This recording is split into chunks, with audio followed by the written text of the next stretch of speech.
Assalamualaikum warahmatullahi wabarakatuh. Waalaikumsalam warahmatullahi wabarakatuh. Alhamdulillah wassalatu wassalamu ala Rasulillah la haula wala quwata illa billah ma ba'du. Ikhwanillah fillah rahimakumullah.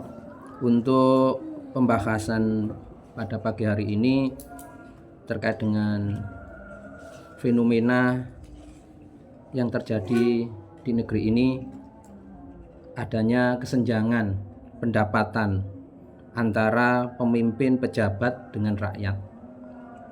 Salah satunya yaitu permasalahan sistem penggajian kepada pemimpin yang saat ini belum bisa dianggap ada keadilan, sehingga di masyarakat yang saat ini faktanya harusnya dia memperoleh kesejahteraan, sedangkan pemimpin sudah sejahtera, rakyat tidak.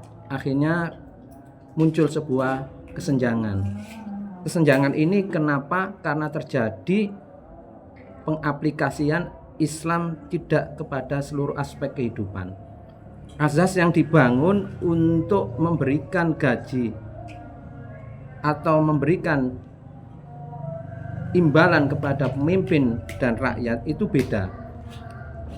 Islam memandang, kalau berbicara Islam memandang tentang berapa pejabat pemimpin yang harus digaji, konsepnya bukan gaji. Dalam Islam itu konsep yang dianggap untuk pemimpin adalah iwat. Iwat adalah pengganti dari gaji seorang pemimpin. Sehingga pemimpin ini kebutuhannya harus dipikirkan oleh negara agar pemimpin ini bisa melakukan riayah kepada umat secara maksimal. Sejauh apa yang harus diganti sebagai kompensasi dari kewenangan pekerjaan seorang pemimpin kepada rakyatnya dalam melayani, itu harus dipikirkan, sehingga tidak akan terjadi yang namanya hukum penggajian. Kenapa? Karena pemimpin bukan anak buah, pemimpin bukan pekerja. Yang itu ada akad gaji dengan majikan. Beda lagi dengan ketika kita melakukan akad sebuah kerja, akad muamalah atau ujroh, itu ada gaji, dan gaji ini diambil berdasarkan kesepakatan antara majikan dengan buruh. Nah, konsep Islam tentang pemimpin itu bukan gaji, tapi iwat.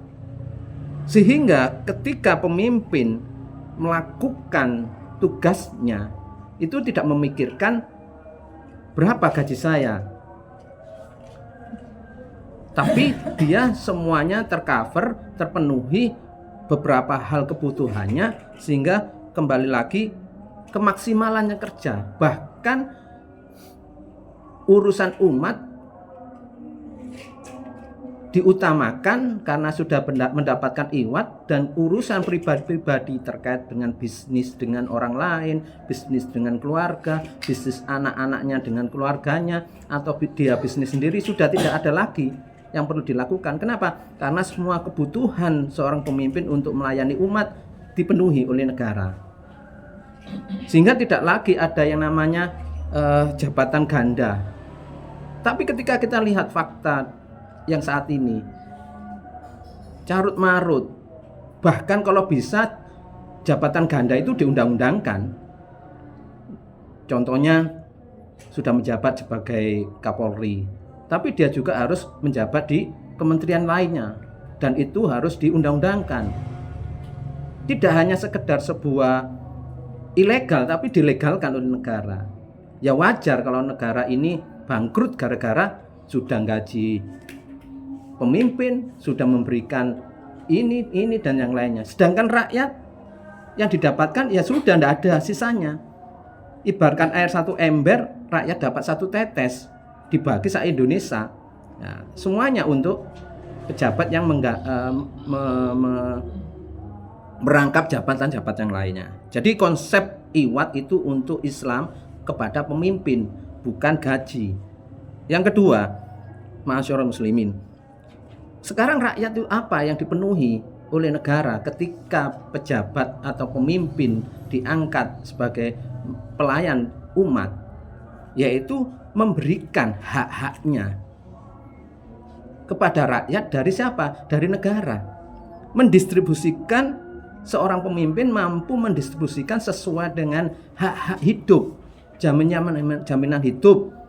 Salah satunya ada jaminan pangan, papan, sandang, keamanan, kesehatan, pendidikan. 6 kebutuhan hidup ini harus terpenuhi oleh rakyat. Oleh siapa yang memenuhi? Tidak lain adalah oleh negara, pemimpin. Kenapa? Karena pemimpin tugasnya adalah ri'ayatus sunil ummah. Dan kemudian tidak ada lagi yang namanya sebuah kesenjangan. Kalau Islam itu terlaksanakan, terpenuhi azas yang dipakai untuk melayani umat. Beda dengan kapitalis, beda dengan yang saat ini yang terjadi. Wajar kalau tidak ada kesejahteraan di umat itu. Kenapa? Karena azas yang dibangun mengatur riayah pelayanan umat itu bukan dari Islam. Yaitu dari mana? Dari akidah atau azas yang lainnya. Ya wajar kalau ada sekarang kesejahteraan tidak ada. Makanya jangan berharap kesejahteraan muncul ada di rakyat atau di masyarakat kalau memang itu azas yang dibangun adalah selain Islam. Yang terakhir, kita sebagai orang Islam kembalilah kepada Islam, karena Islam itulah yang bisa mengatur kesejahteraan manusia.